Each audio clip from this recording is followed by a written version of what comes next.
নমস্কার, আপনারা শুনছেন প্রেম আনমোল হোতা হ্যায় বাণী। আমি আপনাদের হোস্ট বাণী। গত পর্বে আপনারা জেনেছিলেন আমার ছাত্রী সৌম্যর কমে যাওয়া নম্বরের গল্প। আজ আমার মনস্তাত্ত্বিক দক্ষতা এবং রাগিনী ম্যামের কাছ থেকে পাওয়া অনুপ্রেরণা আমাকে সৌম্যর নীরব যন্ত্রণা বুঝতে সাহায্য করে। আপনারা শুনবেন একটি 15 বছর বয়সী মেয়ের ভয়াবহ গল্প, কিভাবে স্কুল বাস মিস করার কারণে সে মেট্রোতে যৌন হয়রানির শিকার হয়েছিল এবং এখন সেই যুবক প্রতিদিন স্কুলের কাছে দাঁড়িয়ে তাকে বিরক্ত করছে। সৌম্যর ভয় যে সমাজ এবং পরিবার তার কথাকে উপহাসে পরিণত করবে। আমি কি তার বন্ধু শিক্ষিকা হয়ে তার মন থেকে এই ভাইরাস দূর করার একটি নিখুঁত পরিকল্পনা তৈরি করতে পারব? এবং এই সবের মাঝে আপনারা আমার অতীতের একটি বড় ত্যাগের সাক্ষী হবেন।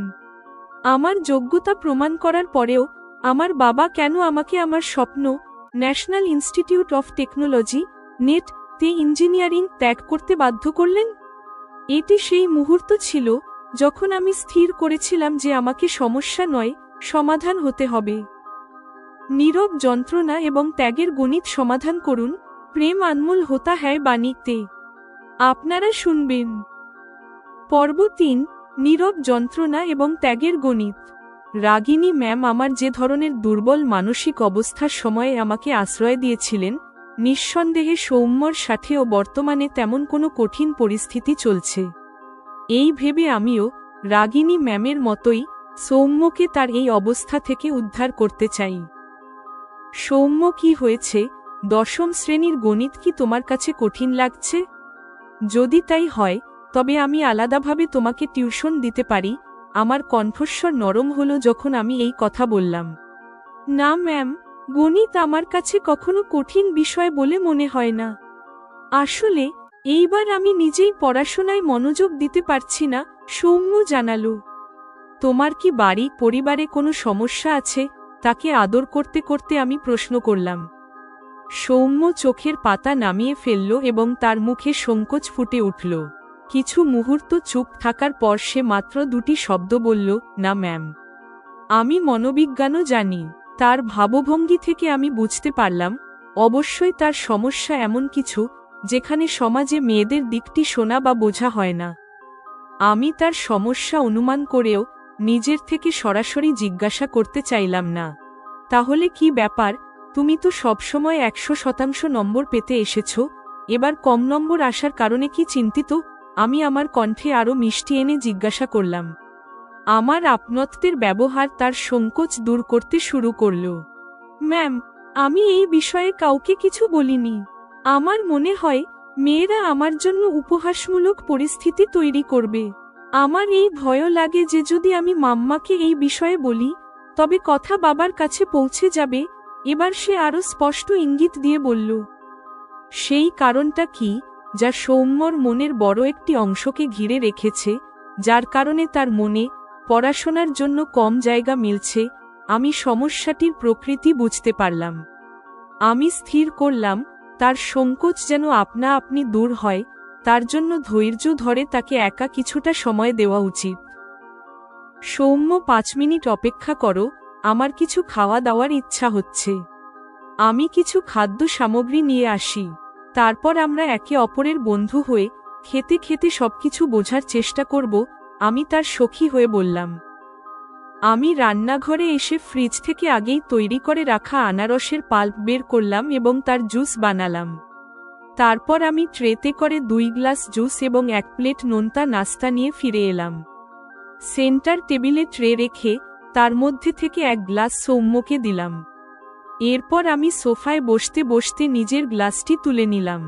আমাকে জুস পান করতে দেখে সৌম্য 2 চুমুক নিল এবং আমার মতোই সেও প্লেট থেকে নোনতা নাস্তা নিয়ে ধীরে ধীরে চিবোতে লাগল। আমি বুঝতে পারলাম এখন সৌম্য আরও স্পষ্ট করে বলতে প্রস্তুত হয়েছে। সৌম্য, যে কথা মনে কাটার মতো বিঁধছে এবং যার সমাধান আমরা নিজে করতে পারছি না, তা সেই বন্ধুকে অবশ্যই বলে দেওয়া উচিত যে সেই কথা কাউকে ছড়ায় না। আমি তোমার শিক্ষক হওয়ার পাশাপাশি এমন বন্ধুও হতে পারি যে তোমার কথা নিজের কাছে রাখতে পারে। তুমি দ্বিধা না করে আমাকে তোমার সমস্যা জানাতে পারো। আমি আমার কণ্ঠে কোমলতা মিশিয়ে বোঝালাম। আমার প্রত্যাশা অনুযায়ী সৌম্য সংকোচ ত্যাগ করল। ম্যাম, এটা প্রায় 1.5 মাস আগের ঘটনা। একদিন সকালে আমি স্কুল বাস মিস করে দিয়েছিলাম। তখন স্কুলে আসার জন্য আমি মেট্রোতে উঠলাম। সেখানে খুব ভিড় ছিল। আমি দাঁড়িয়েছিলাম। এটিকে এক যুবক নিজের জন্য সুযোগ মনে করল। সে আমাকে বলতে শুরু করল। একটু বিরতি নিয়ে সে আরও জানালো, সে ভিড়ের অজুহাতে পেছনে থেকে আমার সাথে লেপ্টে গেল এবং সে একটি হাত আমার বুকে। বলতে বলতে সৌম্য থামল। সে নিজের বুকের ওপর একটি হাত রেখে দেখালো এবং এগিয়ে বলল, এভাবে এনে আমাকে চেপে ধরল। আমি কিছু খুঁজে না পাওয়ায় তার কবজিতে কামড়ে দিয়েছিলাম। এতে সে তার হাত সরিয়ে নিল এবং পিছিয়ে গিয়ে দাঁড়ালো। আমি ঘুরে রাগের চোখে তার দিকে তাকালাম। নির্লজ্জের মতো সে এত কিছুর পরেও হাসছিল। সে ইতস্ততভাবে কথাটা শেষ করল, ওহো, এটা তো খুব খারাপ হয়েছে। মেট্রো বাসে তো আজকাল ক্যামেরা লাগানো থাকে। তারপরেও কি আজকাল এসব হচ্ছে? আমি করুণায় ভরে উঠলাম।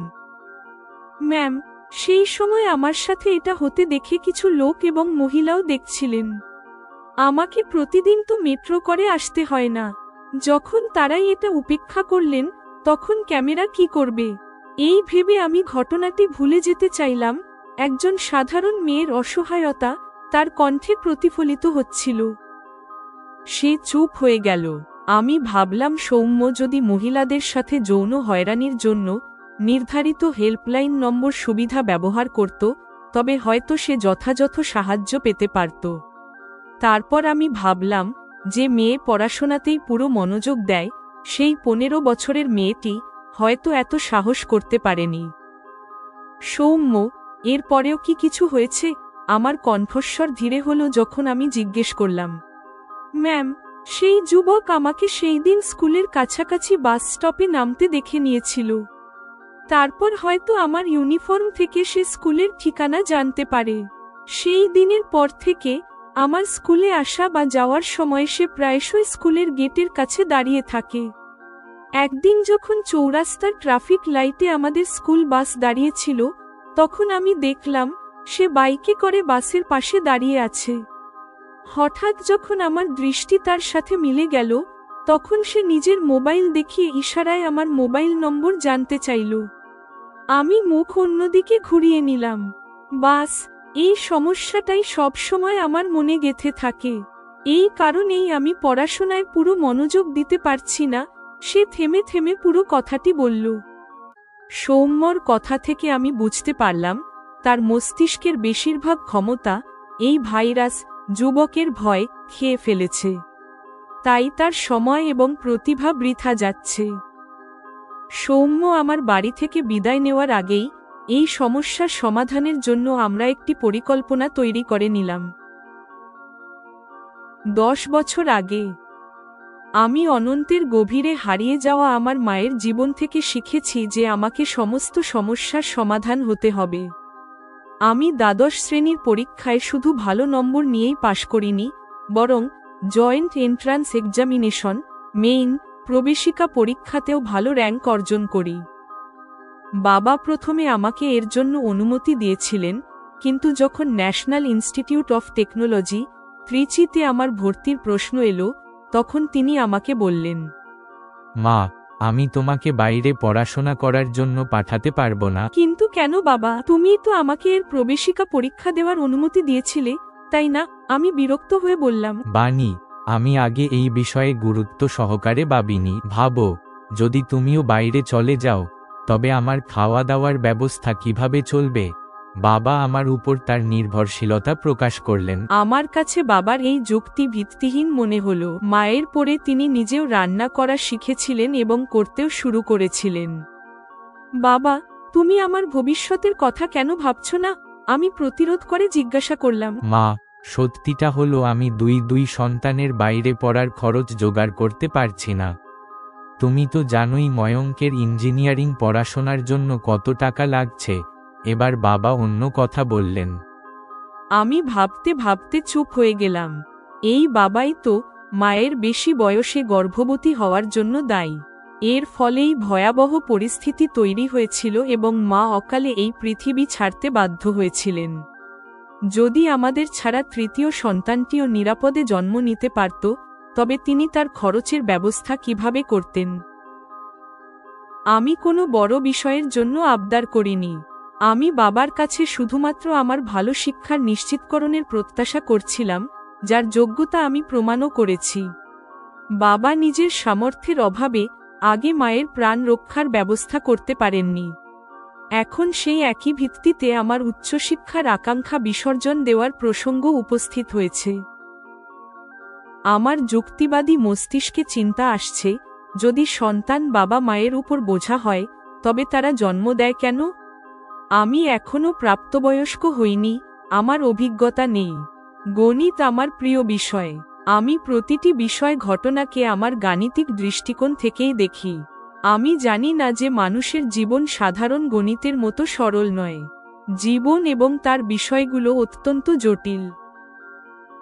এটিই প্রথম সুযোগ, যখন বাবার জন্য সমস্যা বা সমাধান হওয়ার বিকল্পগুলির মধ্যে থেকে আমাকে একটিকে বেছে নিতে হবে। আমি একজন ভালো ইঞ্জিনিয়ার হওয়ার স্বপ্ন ত্যাগ করলাম এবং বাবার কাছে থেকে নিজের শহরের কলেজেই ভর্তি হয়ে গেলাম। জেমিনির সমালোচনা এবং সৃজনশীল নির্দেশিকা। প্রিয় শ্রোতারা, এটি প্রেম আনমোল হোতা হ্যায় বাণী পর্ব ৩ এর সমাপ্তি। এই পর্বটি বাণীর অভ্যন্তরীণ নৈতিক নীতি, ইন্টারনাল মরাল কোড এবং ব্যবহারিক সংগ্রামের মধ্যেকার ব্যবধানকে প্রকাশ করে। পর্ব ৩ এর শক্তি এবং বিষয়বস্তু। বর্তমান আখ্যান: সৌম্য। বাস্তববাদী সমস্যা: ছাত্রী সৌম্যর সাথে মেট্রোতে ঘটে যাওয়া যৌন হয়রানি এবং পরে তার পিছু নেওয়ার ঘটনা আজকের সমাজের একটি তিক্ত বাস্তবতা। এটি শ্রোতাদের সাথে দ্রুত সংযোগ স্থাপন করে। বাণীর সমাধান: বাণীর মনস্তাত্ত্বিক পদ্ধতি, বন্ধু হয়ে কথা বলা, জুস এবং নোনতা নাস্তার কৌশল প্রমাণ করে যে সে অতীতে রাগিনী ম্যামের কাছ থেকে পাওয়া অনুপ্রেরণাকে বাস্তবে রূপ দিয়েছে। এটি শিক্ষক এবং আদর্শ হিসেবে বাণীর অবস্থানকে দৃঢ় করে। অতীত আখ্যান: বাবা এবং শিক্ষা। নির্ণায়ক সংঘাত: উচ্চশিক্ষায় নেতৃত্বে বাধা এবং বাবার যুক্তি যে, তুমি চলে গেলে আমার খাওয়া দাওয়ার ব্যবস্থা কিভাবে চলবে। এই সংঘাত পিতৃতান্ত্রিক সমাজে নারীর ভূমিকার উপর একটি মর্মস্পর্শী মন্তব্য। গাণিতিক বনাম জীবনের জটিলতা: বাণীর এই সিদ্ধান্ত যে মানুষের জীবন সাধারণ গণিতের মতো সরল নয়। জীবন এবং তার বিষয়গুলো অত্যন্ত জটিল, এটি তার চরিত্রে একটি দার্শনিক পরিপক্কতা নির্দেশ করে।